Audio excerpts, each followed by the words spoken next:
இன்றே டவுன்லோட் செய்து உங்கள் ஃபேவரட் ஷோக்களை என்ஜாய் பண்ணுங்க. ஜானுக்கும் விவேக்குக்கும் கல்யாணம் பண்றீங்களா? இது அவங்க அம்மாக்கு தெரிஞ்ச என்ன ஆகுறது? தப்பில்லை லட்சுமி, வேற வழியும் இல்ல.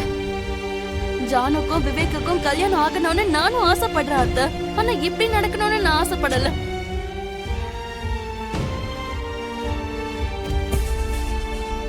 எப்படி நடந்தா என்ன? கல்யாணம் தானம்மா. ஜானுவும் விவேக்கும் சந்தோஷமா இருப்பாங்கல்ல. இப்படி நடக்கிற கல்யாணத்தை நான் ஒத்துக்க மாட்டேன் மாமா. எனக்கு இதுல விருப்பம் இல்ல. தேவியானி அத்தையை என்னால கஷ்டப்படுத்த முடியாது.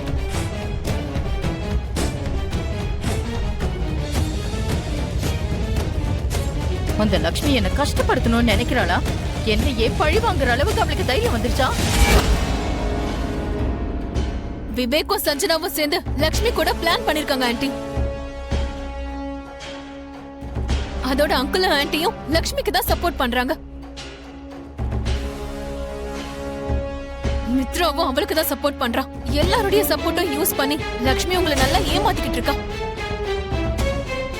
திருட்டுத்தனமா அவ தங்கச்சிய உங்களுக்கு மருமகளாக்கணும்னு பாக்குறா. நான் அப்படி என்னைக்கும் நினைக்கவே இல்லை. நான் ஒரு தாயை ஏமாத்த மாட்டேன். அது என்னால முடியாது. ப்ளீஸ் அண்ணி, அப்படிலாம் சொல்லாதீங்க. என் அம்மா செஞ்ச தப்புக்கு முன்னாடி இதெல்லாம் ஒரு விஷயமே இல்ல. ஆமா லட்சுமி, தேவியானி எப்பவுமே ஜானுவ மருமகளை ஏத்துக்க மாட்டா. இப்ப இந்த கல்யாணம் நின்னு போச்சுன்னா தேவியானி விவேக்குக்கு இன்னொரு பொண்ணு பார்த்து கல்யாணம் பண்ணிடுவா.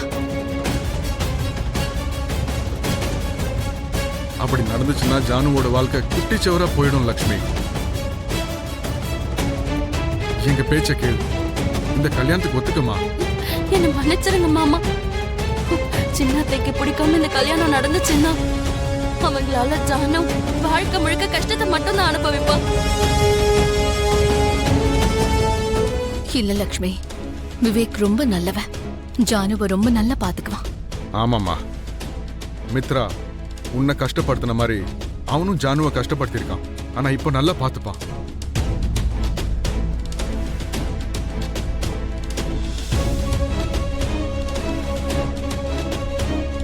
நீங்க என்ன சொன்னாலும் சரி, என் மனசு இதுக்கு ஒத்துக்க மாட்டேங்குது.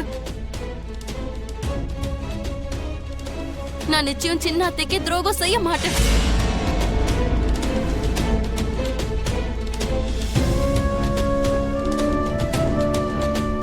அந்த லட்சுமி எனக்கே துரோகம் செய்யணும்னு பாக்குறாளா? நான் யார் அவளுக்கு காட்டுறேன். இந்த கல்யாணம் என்ன மீறி எப்படி நடக்குதுன்னு பாக்குறேன்.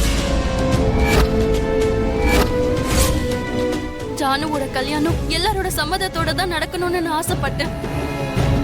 அப்படி நடக்கலன்றப்போ இந்த கல்யாணத்தை பண்ண வேண்டிய அவசியமே கிடையாது.